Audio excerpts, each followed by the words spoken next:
Hello, everyone, and welcome back to The Product Pivot. I'm Santi, and I have my wonderful co-host Meagan with me. And today we are so excited to be chatting with Varsh.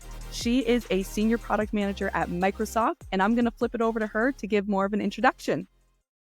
Hi, everyone. I'm very excited to be here. I am currently a senior product manager at Microsoft, building Gen AI products. If you've heard of Copilot, that's where I'm currently working on. That's a product we are building. It's been close to 6.5 to 7 years of product experience for me, overall experience. And then I have like 3 to 4 years of product experience. I always knew I wanted to be a product manager somewhere in the back of my head. So somehow I think things worked out right after COVID and I could pivot to product management. I initially started my product career at Twilio, which is a customer data platform. It caters to SMB businesses. So that's where I kind of pivoted.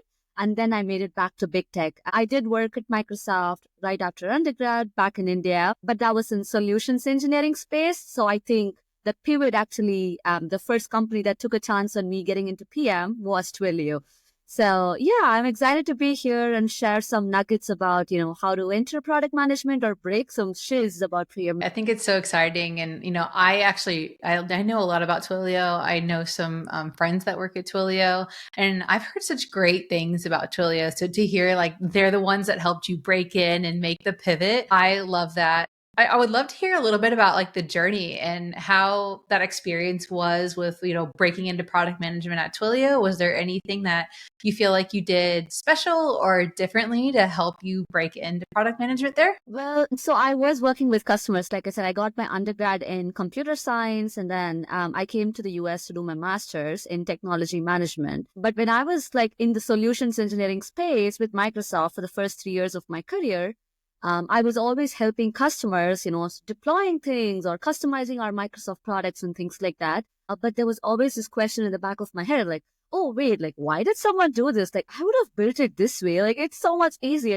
That question always comes up, even though I'm trying to be like very nice solutions engineer to my customer. But the back of my head, I'm like, oh my God, like who did this? Like I would have done it this way, right? And then like I was like, wait, maybe I should try doing it because I always have this nagging thought. And then when I came here to do my master's, I knew I wanted to get into product management at that time. But it was hard. It was during COVID that I graduated and the market was so brutal. So I knew like any job at the time would really help me at that time. And then I could, find my way into PM, right? So when I started interviewing, I was like very open. I was trying to get into technical program management or product management or even program management. And then when I joined Twilio, it was for a technical program management role.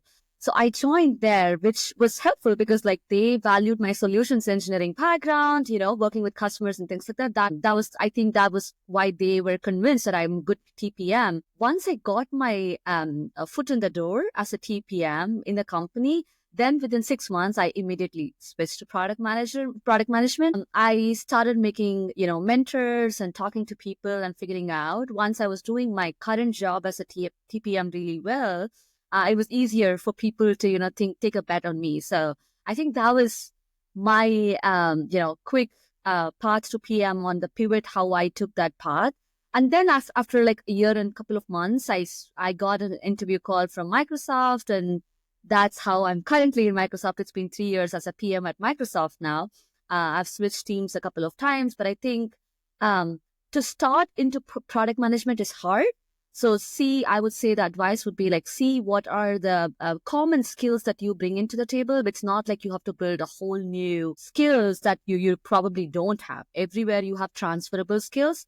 So that transferable skills is what I kind of strengthened on and pitched myself. Yeah, I love that. Meagan and I have talked about that in some other episodes as well, because that is a common theme that we see with the folks that we chat with. The people that we are connected with, our product community, a lot of us really did pivot using the transferable skills that we had in a role that we were doing and moving those skill sets into the product space and capitalizing on it from there. So your story resonates deeply with Meagan and I, deeply. And many of the guests that we've had, many of the mentors that are the mentees that Meagan and I have been chatting with. I think I've said it in another episode and I'll say it again. Don't sleep on transferable skills, people. They are amazing. You can do a lot with them. So I love that you bring that up, especially, and this is going to segue into a question I have, especially because you do work for a big tech corporation, right? And I think I would love to hear your thoughts on this, but there seems to be kind of some vibes in the product community that you need to basically just be superhuman to be able to kind of break into big tech, build this like crazy robust skill set and do all these things. Meagan, I'm not sure if you've heard this as well, but some of the content that I've been seeing, it kind of leans into this whole like, yeah, if you want to get into big tech, here's this like crazy long checklist of things. And while there might be some truth to it, of course, I'd love to hear your take on that and how you found your journey pivoting into big tech. Yeah, I'm going to break that myth. There's people from so many backgrounds. Yeah, yesterday I was talking to one of my mentee. She got her MBA at Wharton. She was like, the market is so brutal. I don't know how to get into like big tech. Everybody in big tech comes from, small, medium, or pretty, predominant, like dominant backgrounds, right? You don't have to have like a big tech experience to get into big tech, right? That's the myth that people have it. Like, I haven't worked in any big tech. How do I get into big tech? Like, nobody really says that you should have worked in a big tech to get into a big tech. You can be from any damn smaller company as well. What really matters, even when I interview people, I kind of emphasize on this. Try to understand what you have built. Your product speaks more than what, which company you belong to and things like that. There's always that angle. If you have built a B2B or a B2C product, how many daily users or how many conversions, how much percentage did you help improve the conversion rate? Things like that is really valued in big tech. Product building is the same. It's just the scale that varies. So whether you're in a small company, I've seen smaller companies do produce better product managers, just FYI. I've seen people who come from really small companies, but they have a really niche with product building. That being said, if you want to enter into big tech, what really matters is that niche for your product building skills, like product strategy. How do you execute? How do you think about your customers? It's the same fundamentals that's really applied. So you don't have to be a superhuman for sure. I'm not a superhuman in any way, just to put it out there. And it wasn't even my dream company. Like, I didn't really want to be like, oh, I want to be in Microsoft or Meta. No, I just wanted to know that I wanted to improve my product building skills. So let's just put it out there that wherever you are, you still have that chance to get into big tech. Just prove it with the products that you build and how you are empathetic to your customers. So that's what matters. I think that is the best explanation that I've ever heard about breaking into big tech. And I mean for any type of role, but for product management especially, because it's the same story every time. Santi, yeah. I think you made like a really good point that you have to be superhuman, or you have to have like all these other types of companies on like your back, like previous experience. And it definitely, I feel like, discourages people coming into the market. And one other like story that I've heard is that you have to be coming like right out of college, or you have to be like almost just like fresh into the market, that they wouldn't pick up somebody that's like coming into, or that has past experience, that's been on the market for a little bit or something like that. So I think it's really great to share that experience, because it could mean a lot to somebody that maybe that's always been their aspiration to work at Microsoft or to work somewhere in big tech, because maybe they love the product, or they just love the opportunity to build something like Copilot. You never know. So I think that's really special. Thanks for sharing that. Yeah. I would also say one more thing, that like, if you are aspiring for the product in a company, go for it. Don't have a company as your dream company. I don't know like why people have that. But anyway, if you think there's that cool product that the company is building and you think you want to get there, pitch it that way. Don't say Microsoft is a dream company. Tell me that Copilot has been your dream product to work on, and hence I want to get into Microsoft. I think that makes more sense for someone who's a PM and trying to get into a company, instead of saying it's the company that makes it, their dream. It's something that should be binding. That should be your product, right? So definitely mention your favorite product or the dream product that you would like to build on, and then say your association with that company. I align a lot with that, because when I think about like aspirational companies that I work for, it's never the culture or the leaders or anything like that. It's always like, I use this product every single day. or I love this product because of X reason. It's always like, what could I do to this product and how Exactly. get better. I love that. One thing that I'm curious about is, so it sounds like you really wanted to be a product manager for a long time, and it ended up kind of clicking that you really wanted to be a PM. So I'm curious, like, since you've been a PM for a little while, how has product management changed for you over time? Yeah, it has changed a lot. I can say that right now there's a lot of, I don't know, the noise or really the signal to ratio is pretty strong. I don't know. There's like so many opinions on product management right now. Product management has been evolving, right? Like ever since COVID, that's when I got into product management. It was more about how do you start building products that's also remote friendly, like, helping people. That's when Teams became a buzz. Microsoft Teams became a buzz. And when you work in B2B versus B2C is very different. That's what I've heard. I've been in B2B so far. B2C is much harder. I've initially worked on Dynamics, which is Microsoft CRM platform, competitor of Salesforce and every other product out there. Product building there was pretty different from what I'm doing right now with M365, the Office 365 suite with Copilot, right? It's different in the sense that the use cases and how customers start using it is different. For example, Dynamics product, it's usually like our customer base is like sales, support, marketing professionals who use this for customer interaction where every engagement is tracked. The customer sales discussions are all recorded, things like that. If you see M365, it's like bread and butter of Microsoft. Everybody out there is using Office products like Word, PowerPoint, name anything, it's used by you and me like every day, right? That's kind of the frequency of usage of M365 and our customer base. Like the usage is also really, really high. It's like many millions for daily user account, but the fundamentals still remain the same. Like the product building is still the same. We talk closely to customers.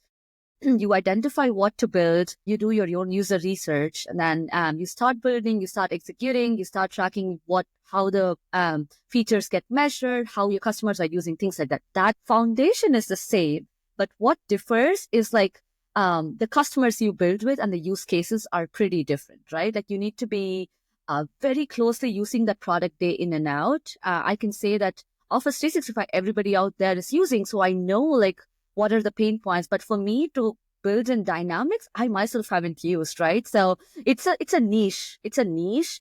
You need to talk to sales, support, or marketing professionals to see how they are using to get those, the knack of that. But I would say the foundation is still the same. So what actually is now evolving is the AI aspect, which is very significant. It is right now called as AI product management. I gave a talk a month ago for a few PMs getting into AI PMing career.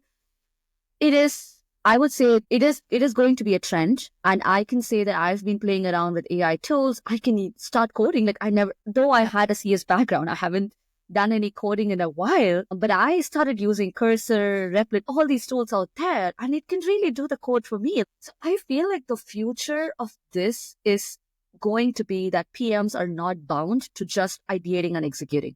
It is not that product. You should have that product mindset, but you're not restricted to that. The successful AI PMs would be those that can bridge the gap between you, design, and engineering, right? I can use something and I can get a quick PM mark or whatever to share my design thinking, right? That's a killer thing. Like I don't have to waste time waiting for someone to design. Like I have like a killer idea and I can show it as a prototype. The other aspect is like I use all of these tools. Again, like you can't use it at work because of security restrictions and things like that. But once we get there, it is going to be like a pivotal moment. Everybody, you and me, like even if you don't have a CS background, everybody can start, doing some amount of code with these AI assisted tools. And imagine like you are going to be able to produce products much faster and iterate at a really good pace, right? So this, I think, I would say with all the PMs that I've spoken to, like, even like VP of product, they think now is a pivotal moment for product. You have everything at your fingertips. Why can't you go faster? This is kind of the push we are getting as well. And I've seen like very successful PMs building on AI products are doing the same.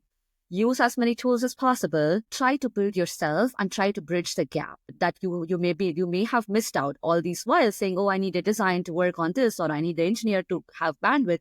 Try to see how much of that can be taken on by a PM? I think that is where I see AI PMing going forward. It's not just I bring an idea, I worked with them to build this. No, how quickly and what value assets are you bringing into the table working in the AI space using all these tools, and how efficient you are and how quickly you're able to build products is going to have a big value in the market. I think like coming from an AI company prior to where I'm at now, that is just spot on. If your company is supportive of AI, the amount that you can do is like skyrocketed. If your company isn't supportive of AI or is scared of AI, like you had mentioned that like maybe you can't do that at work, there is like definitely a dip in productivity or just like a dip of your capabilities as a PM. But if your company is supportive of those AI tools and like things that you can do with AI, I think that your things that you can learn as a PM, things that you can do, and like your productivity in general has the capability of skyrocketing. Because I remember my past company, my CEO, when ChatGPT kind of became a thing, my CEO was just like, use it every day. Like, I'll pay for it. Use it every day. And I think that we were an AI company. And so I think he was just like inspired and like wanted us to be inspired and wanted us to learn.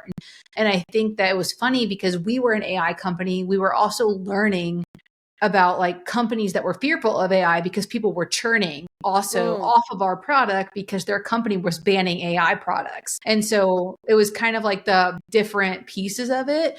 And I think that from that perspective and that experience, like I've seen both sides. And I think that if the CEO, if your company supports AI products, you will go so far. Yeah. So I love that perspective. Santi, I don't know if you've had similar experiences with AI. Yeah, so I actually co-lead the AI Strategic Council at my company. And so I'm one of the co-facilitators there to help us kind of come together because my company has recognized the trend, right? They see it. AI it's bubbling up. It's here to stay, whether people like it or not. It is what it is. But my company sees this as like a really great opportunity to harness it and have it work for us.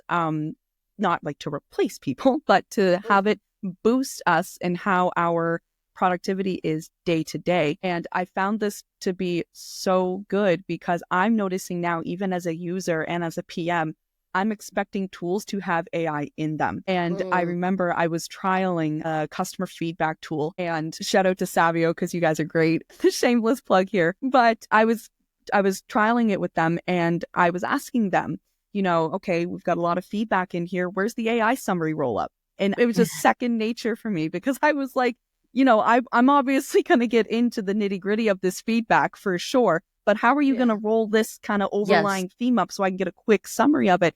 And God love them. They put that into beta like with like a little bit after I said it. And I was like, bless up. That is great. But it's become an expectation. And I do understand there are bans on AI because of security and risk reasons, which, you know, that's a whole other conversation. But regardless of kind of where we sit in the industry, we're seeing it everywhere. It's an expectation. It's something that our users, our teammates, companies are going to start using more. And it just, that's just the reality of it. Yeah, that's so true. I agree with both of you. And one more thing is that what I've seen is like, you know, the market is tough right now. What I've seen, many PMs are reaching out to me on LinkedIn saying that, oh, like I worked on these Gen AI projects. And that is a big value when they're pitching themselves to the hiring managers, right? Not everybody is doing, but the people who are doing, they are creating a niche for themselves. So if you are also trying to get into product management, now is the time to start building personal projects with AI, and it's much easier than what it was before, at least. To start doing that, that's another value selling point for you when you're trying to get into PMing, because every PM product right now requires some amount of Gen AI. So if you have that skills, that's also like a bonus points for you to kind of stand out. Yeah, that is a really good point. So speaking of kind of that pivot in, I'm going to bring us back to that part of the journey. When you were pivoting into product, did you have a particular challenge or like a rejection that you faced in that journey? And how did it, for one, shape the rest of your journey into product? And how did you kind of overcome it? And how would you maybe recommend that someone who might be in a similar situation overcome that? Yeah, I think failure is part of anything, right? So I've applied to like thousands of jobs. Again, that was during COVID and nobody was even hiring. It was hard, but I did see a lot of rejections before, someone said the first yes. I've always seen this. Once you get one yes, you also start feeling confident. And then like there's more people saying yes to you. Like just that first yes takes a little bit of time. I remember at that time it was like Amazon that I really wanted to join. And then, I got a rejection because of the scale, like just because of the scale of customers they had. And of course, everybody's out there is now an Amazon user, right? That e-commerce is it's, I think, the leading one in the US. So, of course, for that, I wanted to be in Amazon. And then I got rejected for the senior product manager role. And then I was like, wait, like that's not the end of the game. Like I still need to prove. And then, I started applying to some other companies, which really drove me towards their products. So I started reaching out. But what I thought at that time was like, hey, probably like, it's not the time right now for me to join Amazon. Like now they've been behind me. So, after that initial rejection, like I got an offer, like after 6 months or so, I interviewed again. When I was going to join Microsoft, I had competing offers from Amazon, by the way. So that helped me with the negotiation. Yeah. That's the thing. Like, when someone says no, I usually did get, I did kind of lose my confidence. I felt so bad. Like, no, wait, I didn't do it. I didn't give my best. But slowly, I think it changed to say like, hey, it may probably not be the best time right now. I probably need to polish some skills, work on them, things like that. So I took it that way. Like, I don't know how everybody else deals with rejection, but I usually think that maybe I have some homework to do. Here is what I need to work on. And maybe there will be a time when I can join that company. It's not like, it's always a no.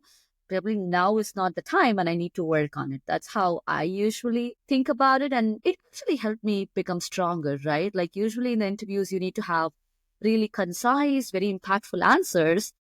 By buying that time, when they say no, it's also time for you to kind of like really work on your skills. Like try to work as hard as possible, try to polish your skills. You're getting more time before you put your best self out there. So I would see it this way, to really work on it. And then there will be a time when you really get good at it. And then that'll be a time probably they will say yes. So it's always that homework or that time you get, which is to apply and polish your skills.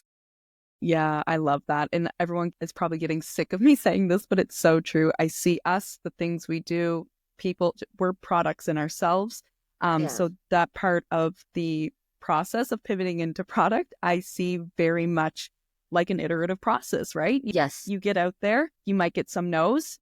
Like you said, refine, experiment, deploy, try again, iterate, and keep going, right? It's product. Yeah. Everything we do at the heart of it, it's product. Yes, exactly. Like we are products by ourselves, right? So it's the best version that you want to put out there. So customers are willing to, like hire you, like interviewers or hiring managers. So you need to have the best version because there's a lot of competition. That is so good. I think that's like really motivating for people. Because it can feel so hard when you're job searching and you get rejected to even have a slight bit of motivation to keep going, or even to have a perspective of positivity. And so I think that that's great advice, to just think about it as like, what could I do differently? It's not a no, it's a not right now. And I think that to put that type of perspective is really grounding for a lot of people, if you can keep that perspective as long term. I'm curious, like, if you're thinking about a job seeker today, I know you mentioned earlier in this call, I think that you have other mentees or you've mentored a little bit. If you had a job seeker come to you today that maybe reached out to you on LinkedIn and they were asking about, looking to pivot into product management, is there any specific advice you might give them or any skills that you would have them focus on? Yeah, I think first thing that I'm seeing with the trend of, the job seekers is like, especially getting into PM, right? Everybody's like, oh, I need to get the PM job today. Like the market is hard. Probably getting a job is your first goal, right? You can, and I will say this other thing, PMA, when you want to transfer into a product manager role, try to do it within the company. That's what I did. That's what so many others have done. That's the easier route, because when you apply to a new company, some company that's out there, and you have like some other background, say like software engineering or like customer success roles, it's hard for that company out there to really interview you for a PM because they don't even have any background about you building a product, right? So it's probably easier for you to get into a role that's closer to PMA and then try to make that move internally. Because you build that network within the company, you get trust of your stakeholders who are responsibly running that PM teams, then form that connection and move as a PM. That's much easier. That's the first thing. So today in the job market, what I'm seeing is like everybody's like, oh, I need to get into product management. I got my MBA or got my master's, things like that. And then, can you refer me to this company? But that's going to be much harder for them. So try to get a role in the market that is probably program management or like, I don't know, TPMing, things like that, or even an AI role that's having a lot of value right now. That'll be the first thing that I'll leave you with. The second is there are so many people in the same level. Like, there are people who've done masters or whatever and then trying to enter the job market. There are thousands of them, right? How are you making yourself stand out? You send me like a templated message, nobody's going to respond to you. How are you making yourself stand out? That is really important. I usually see messages where they've done AI projects as side hustle. Like, you have to do something out of your way. Like, your schoolwork is not going to get you a job for sure. You need to do something outside of that. So I would say, like, we all, try to spend time with AI projects and then products, and then try to do some side projects. You set up your own product or you prototype something and you got it, you got this design vision that you've put using whatever tool, AI tool, and try to showcase those as your personal projects when you're pitching yourself in the market. That's the way you can really stand out, right? And the third thing I would say is like really try to see what is the background you have. That is, I worked in tech, but if I were someone who worked in e-commerce as like supply chain or like inventory specialist, you have a higher chance of getting an interview in an e-commerce company, right? If I have worked in, say, I was a product specialist, I've used this tool for 3 years, whatever role I was in, you have a niche in that product, try to see what are the competitors of that product and try to put yourself in the market. I think that's kind of how I got into Twilio and Microsoft because I have worked in CRM. I worked as a solutions engineer. So day in and out, I was working on this Dynamics tooling, like all other products at Microsoft, right? So I knew the in and out of that product. So that later helped me get into this path of like, how do I make this product better? How can I build this product itself? Like that kind of a journey. So always see what your background is, like the first few years or whatever product you've really used so well. That would be probably one of your strengths. So try to kind of use that when you pitch yourself to the hiring managers and say like, oh, I have experience using these products or I have experience in supply chain and I want to work in an e-commerce company. That way you have a story to tell. Instead of saying like, I want to work at Meta because for whatever reason, but you don't have that story complete. That story is very important when you pitch yourself. So I think this background and the products you use along with that AI projects that you have that you can do during weekends or evenings or whatever, those will really make you stand out in this competitive market. And so much of product management alone is storytelling. And if you Yeah. can't tell your story when you're interviewing, then Yeah. I think that's not a great sign. So that's great. I love that. Yeah. Santi, I saw you nodding while she was talking. I feel like you were in it as well. I was in it. I was like, she's preaching right now. There's so much good tidbits of information. That soundbite alone is going to have to be its own social post. It was so good. I'm glad so people, good. take some value from this because it's hard to see people sending me so many messages. I keep telling my friends at work, like, I don't know, like, how do I respond to thousands of messages? But the ones that I do open are the ones that really stand out to me. They've gone this extra mile to know about the product, to do some projects. Those really stand out. So it's hard out there. I know I empathize with everybody in the job seeking market right now.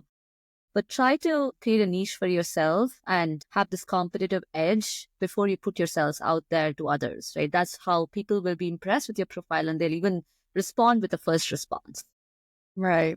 And I have another question to that. Do you have any specific resources that you recommend to folks in the job market, either just in a general job search, but specifically to product management? Are there any books that you recommend, any courses you recommend, any other resources that you've enjoyed yourself or know of that you would recommend to folks looking? Yeah, I think when I had these PM interviews going on, I did a bunch of things. I think everybody reads this Cracking the PM Interview book. I don't know how updated it is though. I forgot the author. It's Gail. I forgot the last name, but yeah, that's the book. It's very popular in the product community. That's something that I would do. The second is Exponent. I've used Exponent. I've not done the paid service, but I've used Exponent for some PM preparation. You have like the resources in terms of like sample answers based on each company, like Meta, Amazon, Microsoft, all these companies and how their interview patterns are. I've heard from some of my friends that the paid one is also really good, but Exponent is another PM interview prep resource. That's what I actually use. I've heard a bunch of others, like there's one called Product Management Exercises. Even if you don't subscribe or pay for it, you get these answers, the questions, and some sample responses of how other interviewees have faced in like these companies. So they do list out those questions. Along with it, I would say I follow a lot of people in LinkedIn. Lenny is a really good resource. I use Lenny's. I listen to his podcast. I read his newsletter. So those are really valuable to me, not just as a PM, but for anybody. Like I think it's kind of catering to a really good audience. That is good to get a solid understanding. The last thing that I would say is I recently attended a workshop by Satish. He's been taking these AI community, like PM preparation courses. He emphasized so much on this practice, like practice, practice, practice. So one way for you to do it is like that's what he says. He says like write and polish your answers and then start mocking, right? Like, I have done mock interviews as well.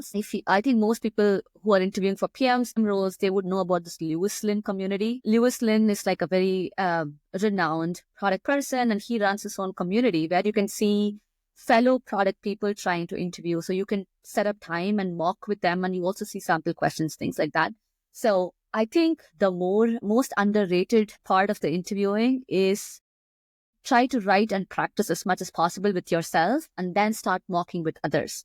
You may think that, I need to go apply and then someone needs to reach out. No, the majority of that process is actually in practicing, because especially in product, it's like the product strategy thinking questions, product execution questions, things like that. There's so many sections, estimation, stuff like that. So you need to really kind of practice before you kind of set yourself for the interview. So don't underrate that process. That is the most important part of this whole journey. And so I follow all these people on LinkedIn along with these other things. So if I were to be interviewing today's market, I would probably do all of this. And I highly recommend, taking up the sessions from Satish or a couple of others who I've seen in the community do some kind of courses or really help build that niche. Those are really helpful. I tell people all the time, like, get on LinkedIn. I know that there can be a lot of buzz about LinkedIn, good, bad. Yeah. But I have folks that are interested in pivoting into product that have reached out to me, and I just tell them, I'm going to give you a list of about 10 people that are really prominent in the product space. They write content on LinkedIn. I have learned so much just from following these folks on LinkedIn and reading their content, seeing different points of views. I'm in a spot where I'm very much like, I have like the ways that I work, the ways that I think, but I'm so open to challenging those thoughts now and thinking of things in that new light, just because I've been seeing such great content from these really amazing product leaders helping me kind of see different points of views. And we're not even connected. It's just content they share for free on the internet. There's so much that you can learn, right? Yeah. Like, get on there, read it, engage with it. That's another, to piggyback off of your points as well, to folks that are looking to pivot into product. I would definitely recommend engaging with the product folks on LinkedIn, just getting out in those conversations, in those comments, adding thoughts, asking questions, and continuing the conversations there. That's one thing that has really helped me just kind of stand out in the product community a bit more. Not that I have this massive following. Yeah, you just learn every day, right? Like, I spend my time on, like, my husband asked me, like, why do you spend so much time on LinkedIn? Sometimes it's not just like, like scrolling, doom scrolling, but I do find some valuable content in the product community that kind of gets me glued to that. Then I start subscribing to the newsletter. I love following Amy Vora's newsletter. If you haven't done that, she's a phenomenal product leader from Meta. I think I don't know which company she's now, but I've subscribed to her newsletter. She really throws in really good product nuggets. That's helped me. So yeah, I think Lenny's and all of these newsletters are so helpful. I've learned more to do my current job really well as well. Not just a new job. I've learned to refine my skills at my current job. How can I change myself tomorrow? That way, I've implemented some of the things. So that's what you got to do. Exactly. And there's so much benefit to making those connections too, because you never know down the line where that could come up, right? Like I got my most recent job because I had worked with a few of the folks that joined the company. So while that was more direct connection, obviously, I've had other people get I've seen other people get job opportunities and warm intros and things like that to these opportunities because they've connected, they've engaged, they've built those relationships off of the foundation of like LinkedIn or whatever social platform they're on. So it's twofold really for me. I learn a lot, I read a lot, and I get a lot of that knowledge to do exactly like what you said. Like I'm learning more and helping me do better in my own day job. But I'm also building connections and building a network of people that we can lean on each other and potentially help each other down the road should like this really cool opportunity come up or something like that. It's a benefit all around. And I know people are sick of me saying it, but I'm like, get on LinkedIn, get out there. And Meagan, I know you have had very similar experiences as well. You've seen this happen firsthand. You do job seeker mentorship as well. So I know you have probably many thoughts on this. Yeah, I mean, I joined LinkedIn, I think in 2020, or maybe it was 2019. I don't remember, but I think that LinkedIn has like been kind of life-changing for me as far as just like networking and connections. And I think there was a weird period where it also just gave me a place to just like write and talk and just like speak. So I think it's great. I think LinkedIn is fantastic. And I would encourage every job seeker to get on LinkedIn and start writing. Like, don't be afraid to write on LinkedIn. We all sound silly on LinkedIn. I promise we all sound silly and none of us know what we're doing. Get out there and write and engage with people, write comments. And if you're too scared to write your own posts, at least comment on people's posts because you're just one of the comments, I promise. And no one's judging you. Yeah. So I definitely think that it's important to get on LinkedIn and start building connections. But yeah. So such a good point actually that Meagan brought up. I've also heard this advice, by the way, because she said, write about it. I've seen people who are trying to put themselves in the market. Some of them create an edge by saying, oh, this is the product I've used for 3 months. I'm going to kind of see how I would build this product. They would literally do, what if they really were a product manager for that product? They would literally do that as a post. I use this product. I talked to 3 of the customers who are using the product, who could be your cousins, relatives, whatever, and call out the user pain points. This is the one that I'm going to focus on. This is how I'm going to execute. This is the tech stack I'm going to use. This is how I would measure it. This is a solid way to start posting on LinkedIn. I have seen this from people in the job market, some of them doing it. If I were in the market right now for PMing, I would do this totally. Starting from ChatGPT or Claude or Cursor, whatever it is, I would use that product. I'm using it. I'm talking to these products every day. So who knows it better than I do? I'm talking it to more than my husband. So, yeah. So I would really post about this and see what is your take? How would you build this product if you were given a chance? That is one way. You're also getting attention from the product builders of that company.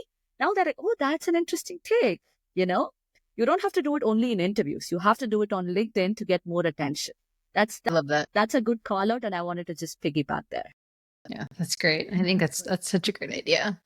I love it. Well, I know we're coming up close to time, and I feel like it's so important to just give you some space. Is there anything that we didn't hit that you wanted to talk about today? I think we covered, for the most part, what I believe aspiring PMs or any job seeker that's watching this is with, one, your journey, any job, getting a job is most important than getting a PM job. So try to be a little, smarter that way when you're looking for that job. First, get a foot in the door and then try to move internally. I will say this 1,000 times because internally within Microsoft, I mentor cloud solution architects or others who want to get into PM careers. It's much easier than doing it from one company to another. So getting a job is important, and try to move into PMing internally within the company. And the second is, if you are trying to put yourself out in the market and not getting traction, see what your strengths are and create a niche for yourself. What is your brand value? What is that strength that you're trying to lean on to, and build side projects to pitch to the interviewers or hiring managers. That's the way you can really create a competitive edge in your selling pitch. The third thing is keep updated. Like we discussed, like LinkedIn is one way. There's also people posting on Twitter. I was never a Twitter user, but now I'm in Twitter. I'm reading a lot about AI PMing. So try to put yourself in these places where you can, get some value and see how others are discussing, or there's community forums, things like that. That's another way to kind of like make connections, but also get some learnings. Try to network more. Networking is the most important skill when you're looking for jobs today. Try to find some mutual connections or direct connections who can really help you with that first job, or, your whatever job you're looking for. That's going to really, really help you feel stronger and confident, because that one job is really what you need right now. If it's a PM job, and if you get it, that's really good. But try to lean onto your connections and see how much you can leverage from them, and keep learning. I use so many products day in and out. I use Notion for this. I use something else for something else. So keep using more and more products so you have a say about how you would build, because in any interview, you're going to be asked about how you would build Apple Maps or, like ChatGPT or whatever, right? So keep using these products so you have some knowledge to speak about it. So that's another important thing. So I'll leave you with these 4 nuggets for now. Oh, I love it. Santi, we only have enough time for one of our questions. And so which one are we going to ask? I'll let you ask yours because it's fun. Meagan and I have had many conversations about this. What is your most controversial food opinion? I think it's got to be pineapple on pizzas. She likes pineapple on pizza. Yeah, like I used to. I like pineapple on pizzas, but I never used to like it before. And people used to laugh at me when I now eat pineapple on pizzas. People are like, how do you eat that? But I think I love it with the spices and a little bit of sweet and tangy. I love it. If you got to tell me don't put pineapple on pizzas, no, I'm never buying a pizza with you. It's controversial, it's relevant, and I would eat it. Love it too, because I love that you love it. That's the hilarious part, because it gets so much heat. I'll take it or leave it. I eat almost anything. I'm a foodie. But the fact that you're so passionate about it, that's what sells the answer. That's why I'm like, that's what we're talking about right there. If you got to get me pizza, I'm most of the time getting something as a pineapple on it as a topping. Most of them give me this ugly look. I'm like, wait, you're not sharing with me. I'm not sharing with you. So what's your problem? This is strategic on her part. She doesn't want to share. So she gets the pineapple on pizza so she doesn't have to share. The places that sell pineapple on pizzas, I really have a big respect for them. Here in Boulder, there's one really good place. I always get only pineapple pizza. People are like, how do you not try anything else? No, I really love the pineapple pizza. I love this answer. I feel like that's the best answer we've gotten so far. And I think this episode was also fantastic. And I want to thank you for coming. I think job seekers are going to learn from this. I think current PMs are going to learn from this. And I know I learned something. So I just want to say thank you so much for coming and taking an hour out of your day for us. So we really appreciate it. Yeah, thank you so much for offering me this opportunity. I would be happy, if we have like really good job seekers who are really trying to put yourselves in the market. Feel free to connect with me. I try to see, like, as I said, what is the competitive edge? How you pitch, things like those matters. But I'll be happy to give any kind of advice or guidance. So feel free to reach out if you need any help. And anybody who is doing your current PMing career as well, hang in there. It's a tough market. It's a tough navigation. There's a lot of pressure on AI, but hang in there. Things will feel better next year, I think. Love that. Thank you so much for this incredibly insightful and wonderful conversation. This was an absolute blast, and I know people are going to get so much value out of this. Thank you. Times 100. Thank you so much. Yeah, nice meeting you both.